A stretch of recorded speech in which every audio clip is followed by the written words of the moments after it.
இந்த வீடியோவுக்குள்ளே போகிறதுக்கு முன்னாடி நேற்று ஒட்டுமொத்த இந்தியாவுமே உலுக்கிய ஒரு கோர சம்பவம் எதுன்னு அப்படின்னு சொன்னால் இந்த ஏர் இந்தியா விமான விபத்து தான். அகமதாபாத்லேருந்து லண்டனுக்கு புறப்பட்ட ஒரு சில வினாடிகளே கட்டுப்பாட்டை இழந்து அதில் பயணம் செஞ்ச 242 பேரில் 241 பேர் இறந்துட்டாங்க. அதிர்ஷ்டவசமாக ஒருத்தர் மட்டும் உயிர் பிழைச்சிருக்காரு. பல கனவுகளோடும் ஆசைகளோடும் பயணம் செஞ்ச அந்த 241 உயிரும் கருகி சாம்பலாயிடுச்சு அப்படிங்கிறது ரொம்ப வேதனையான விஷயம். அந்த 240 உயிரை இழந்து வாடும் குடும்பங்களுக்கு ஆழ்ந்த இரவுகளை தெரிவிச்சுட்டு நம்ம இந்த வீடியோக்குள்ளே போகலாம்.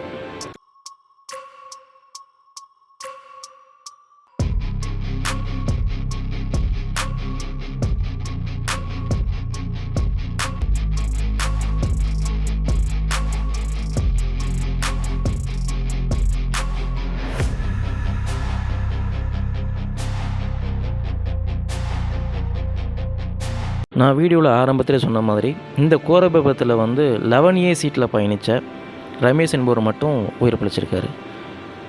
இந்த விபத்து நடந்ததுக்கப்புறம் பலரோட மனசில் இருக்கிற ஒரே ஒரு கேள்வி விமானத்தில் எந்த சீட்டு பாதுகாப்பானதாக இருக்கும் அப்படிங்கிறது மட்டும்தான். 11A சீட்டு தான் அதிகபட்ச பயணிகள் வெறுக்கக்கூடிய சீட்டு அப்படின்னு சொல்லப்படுது.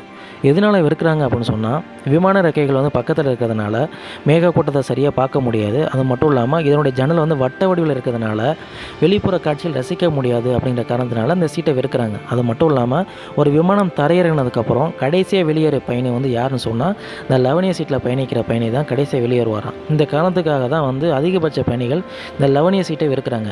ஆனால் எந்த சீட்டை வெறுத்தாங்களோ அந்த சீட்டிலிருந்து தான் ரமேஷ் அப்படிங்கிற ஒரே ஒரு பயணி தப்பிச்சிருக்காரு. ஒரு விமானத்தில் அதிக கட்டணம் செலுத்தி புக் செய்யப்படுற ஃபஸ்ட்டு கிளாஸ், அது மட்டும் இல்லாமல் இந்த பிஸ்னஸ் கிளாஸ்னு சொல்கிறோம்ல, அதுதான் பாதுகாப்பானது அப்படின்னு சொல்லி பல பேர் நம்ம நினச்சிட்ருக்கோம். ஆனால் நேற்று நடந்த விபத்து எந்த சீட்டு பாதுகாப்பானது அப்படிங்கிறது பல பேருக்கு உணர்த்திட்டு போயிடுச்சு. அது மட்டும் இல்லாமல் அறிவியல்பூர்வமாகவும் எந்த சீட்டு பாதுகாப்பானது அப்படிங்கிறதுக்கு பல விடைகள் இருக்குது.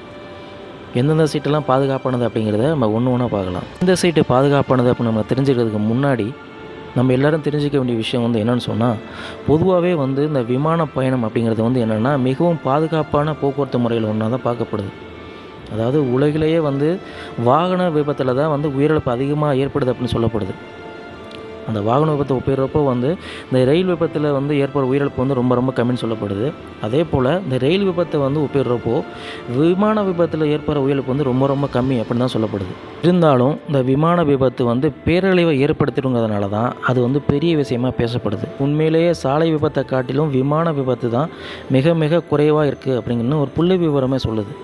அதாவது சர்வதேச சிவில் விமான போக்குவரத்து அமைப்போட தரவுகளின்படி என்னென்னு சொன்னால், ஒரு விமான பயணத்தில் உயிரிழப்பு விகிதம் எப்படி இருக்குன்னு சொன்னால் 2022 1 பில்லியன் பயணிகளுக்கு 50 இருக்குது. அதுவே 2023 17 குறைஞ்சிருக்கு அப்படின்னு சொல்லப்படுது. அதாவது 100 கோடி விமான பணிகளில் 17 பேர் மட்டுமே உயிரிழக்கும் விபத்து ஏற்படுது அப்படின்னு சொல்லப்படுது. சரி, இப்போ விமானத்தில் எந்த சீட்டு பாதுகாப்பானது அப்படிங்கிற அந்த விஷயத்துக்கு வர்றப்போ 1971 2005 வரைக்கும் நடந்த எல்லா விமான விபத்தையும் ஆய்வு செய்ததில் ஒரு விஷயம் தெளிவாக தெரியுது அப்படின்னு சொல்லப்படுது. அதாவது விமானத்தோட பின்புற இருக்கை தான் மிகவும் பாதுகாப்பானது அப்படின்னு சொல்லப்படுது. அதாவது இந்த பின்புறத்தில் அமர்ந்திருக்க பயணிகளுக்கு மற்ற பகுதியில் இருக்கிற பயணிகளை விட உயிர் பிழைக்க சதவீதம் 40% அதிகரிக்க வாய்ப்பு இருக்குது அப்படின்னு சொல்லப்படுது. இது சம்மந்தமாக இந்த வல்லுநர்கள் என்ன சொல்கிறாங்கன்னா, விமான விபத்தில் உயிர் பிழைச்சிருக்காங்கல்ல, அவங்க குறித்து ஆய்வு செய்ததில் சில தகவல் கிடச்சிருக்கு அப்படின்னு சொல்கிறாங்க. விபத்து ஏற்படுறப்போ விமானத்தில் முன்பகுதியில் அமர்ந்தாங்கன்னா அவங்க உயிர் பிழைக்கிற சதவீதம் 49% இருக்குது அப்படின்னு சொல்கிறாங்க. அதுவே விமானத்தில் நடுப்பகுதியில் அமர்ந்திருந்தால் 59% வாய்ப்பு இருக்குது அப்படின்னு சொல்கிறாங்க. அதுவே விமானத்தில் பின்புறத்தில் அமர்ந்திருந்தால் உயிர் பிழைப்பதற்கான சதவீதம் 69 இருக்குது அப்படின்னு சொல்கிறாங்க. பொதுவாக இந்த முன்புற இருக்கைகள் தான் விபத்து நடக்கிறப்போ அதிக ஆபத்தை சந்திக்குது அப்படின்னு சொல்லப்படுது. ஒரு விமானம் தரையிறங்கிறப்பவும் சரி, இல்லைன்னா இந்த ஓடுபாதையில் விபத்து ஏற்படுதில்லை, அப்போ இந்த முன்பகுதி தான் முதல்ல பாதிக்கப்படுது அப்படின்னு சொல்லப்படுது. அதுதான் அதிக பாதிப்பும் சந்திக்குதுன்னு சொல்கிறாங்க.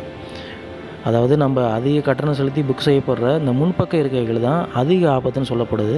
அதுவே இருக்கிறதுலே மிக குறைந்த கட்டணமாக புக் செய்யப்படுற இந்த பின்பக்க இருக்கைகள் தான் மிகவும் பாதுகாப்பானது அப்படின்னு சொல்லப்படுது.